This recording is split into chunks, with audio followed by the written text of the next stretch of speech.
What is going on, everybody? It is MadManPlant, and we are here at the 2026 American Autoflower Cup here in Los Angeles, California. This is our third year doing this, and this is my fourth year being here at the event.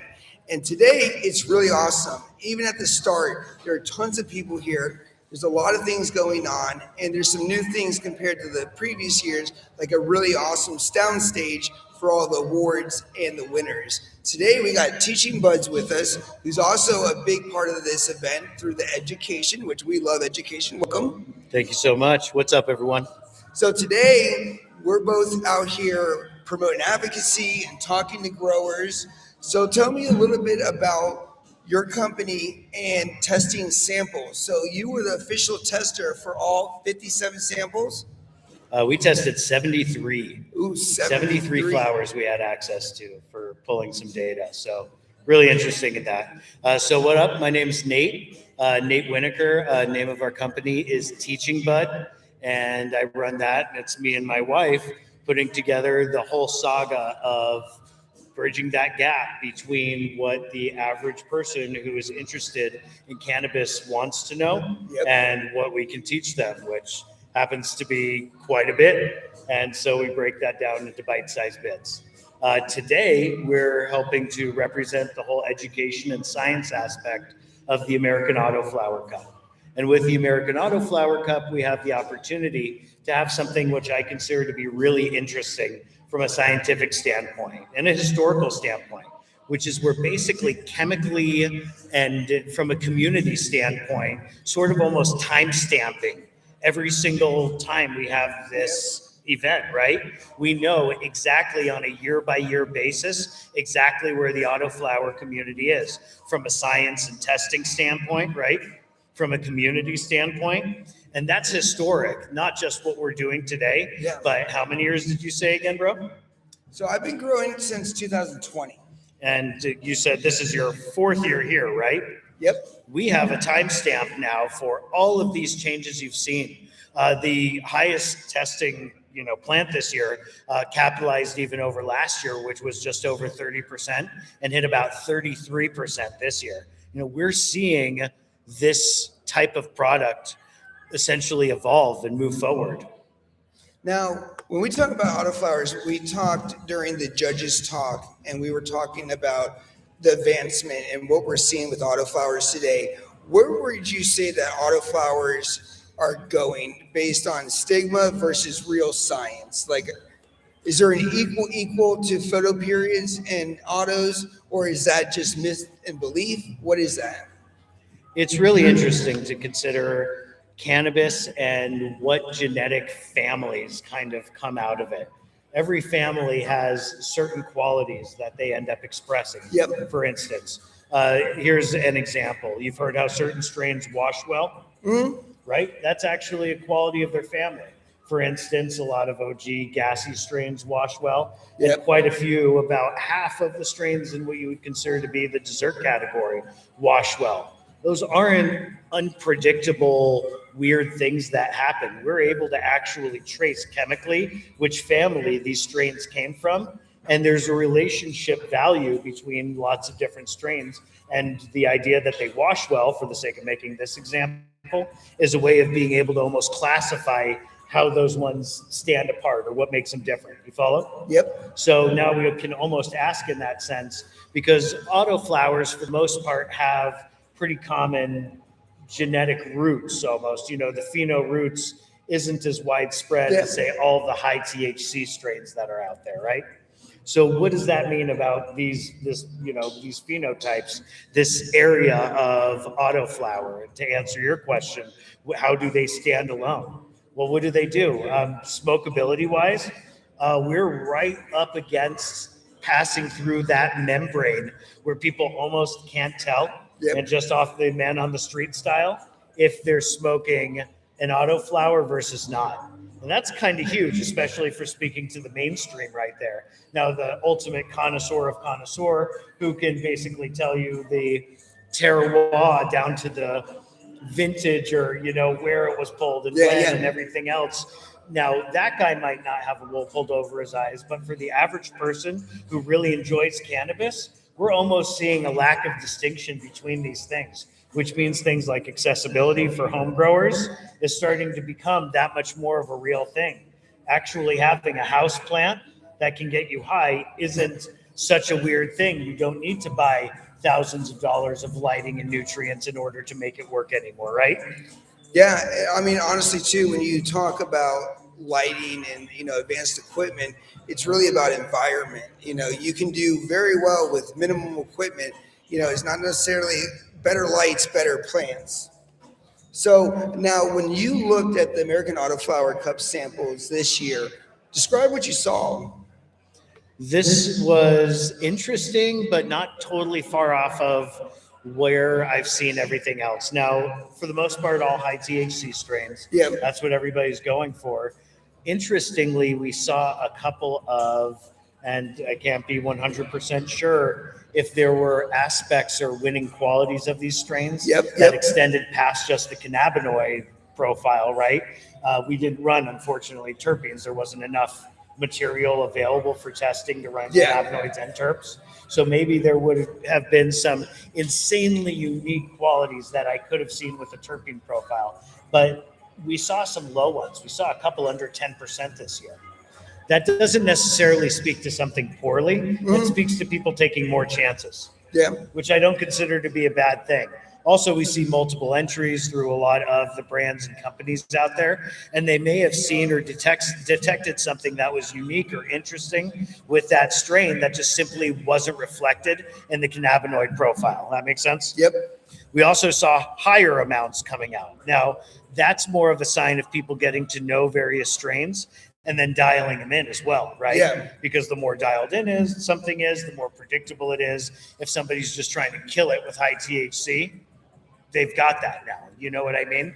We can officially say Autoflowers in their nth degree in terms of what a cannabis plant is capable of basically synthesizing for THC. There's almost, and again, this is a very thin comparison, but in this sense, and especially for all those THC watchers out there, there's virtually no difference in cannabinoid profiles between high testing THC strains that have been around forever and autoflower strains. Interesting. So we're seeing other things that are more or less, in there. I want to say on average CBG values are a little higher in autoflower strains than others. That could be pointing out maybe a lack of strains being dialed in, since CBG is kind of that precursor chemical.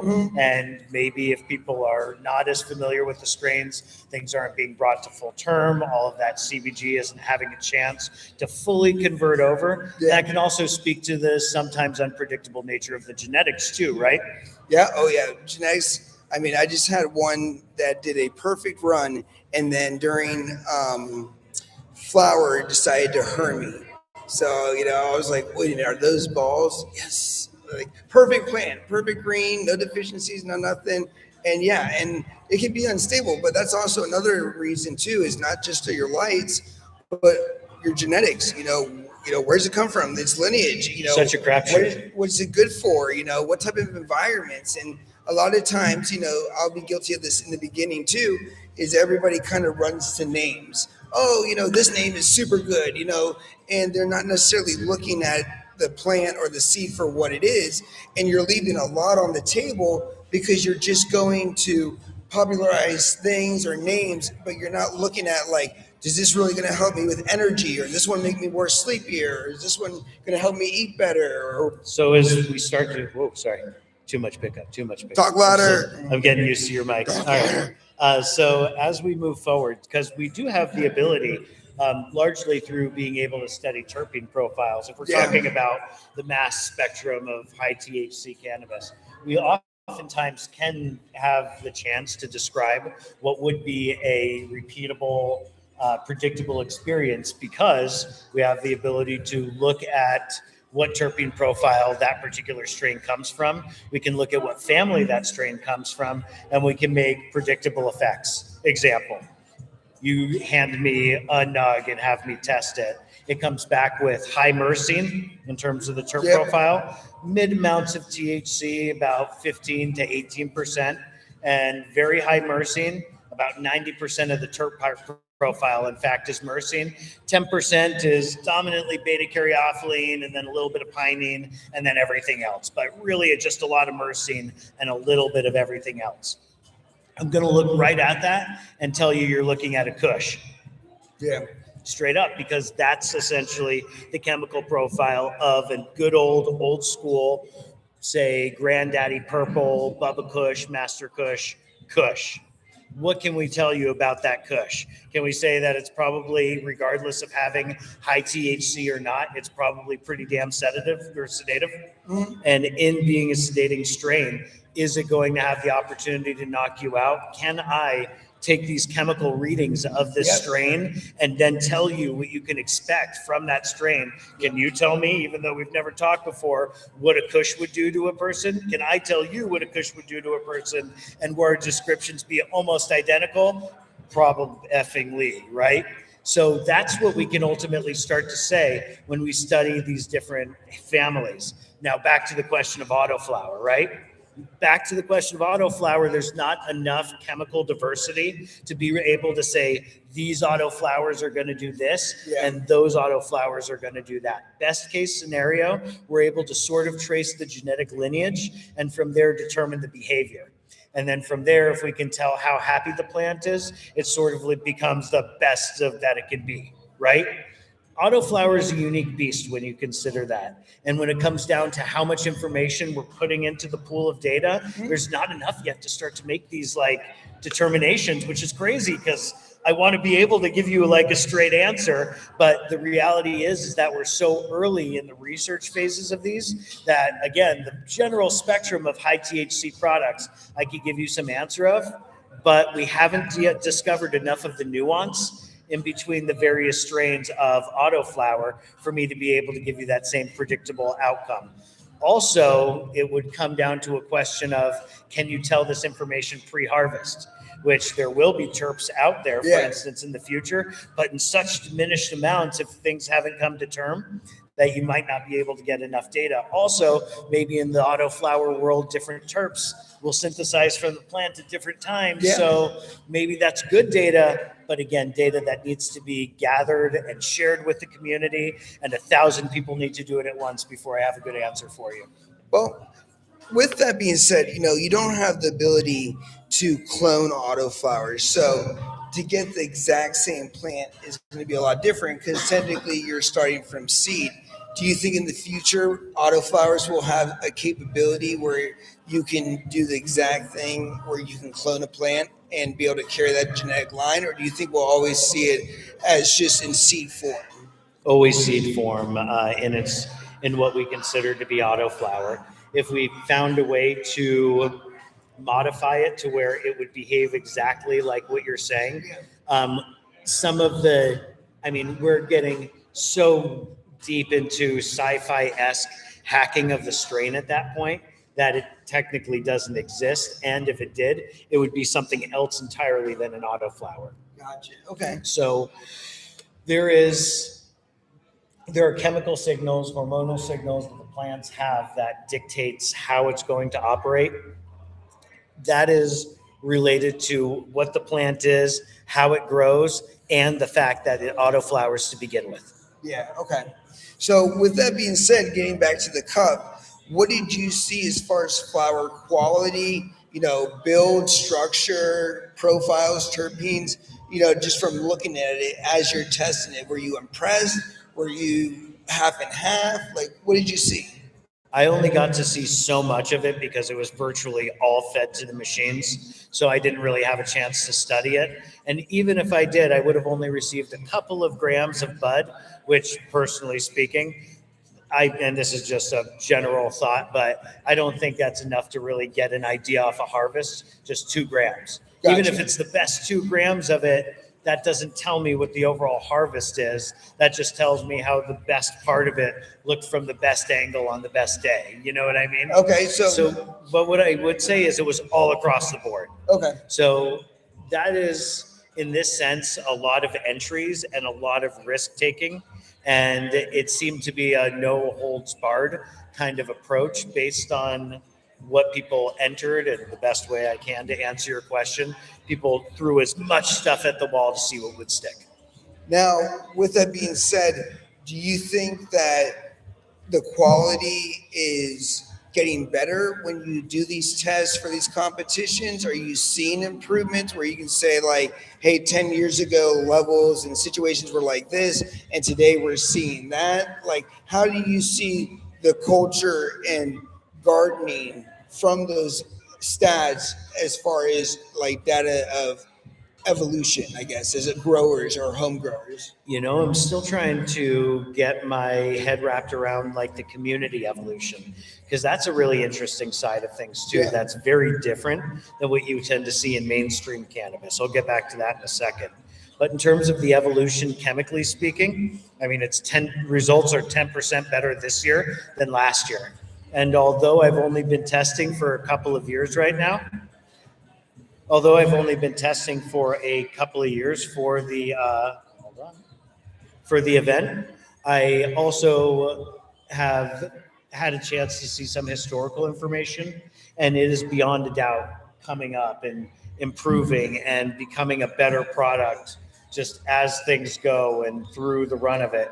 It's been really interesting to just see the whole evolution of how Autoflowers come this far. And what I can say to this point with these cannabinoid, results is it's come just every bit as far as other non-autoflower, high THC kind of content, chemical content. The initial thing I said with the community, that in itself is its own really interesting kind of area of evolution. How the autoflower communities, which you're tapped into, communicate with each other through Discord, through various people posting their results through either Grow Diaries or Instagram or anywhere else. You're starting to see. I'm gonna give my buddy a call you right back. He's getting a little impatient, I think. I know we need to get you going because, like I said, he's doing the education portion. We just got the wrap up symbol anyway. Well, I can't wait to we'll get you on one of my long 2-hour sessions virtually, and we'll definitely carry this conversation later. But for everybody out there, where can they get invested in Teaching Bud? So it's teachingbud.com would be one of the main sites. On Instagram, we are teachingbud #4YOU, teachingbud4U. And on YouTube, which, let's do this. Let's collaborate. Let's do it. /teachingbud, TEACHINGBUD. So let's do this. Yeah, let's connect. Well, have a great day educating people, and we got more podcasts coming your way. Stay tuned around the MadManPlant channel, and we will see you guys soon. Geez, Jeremy.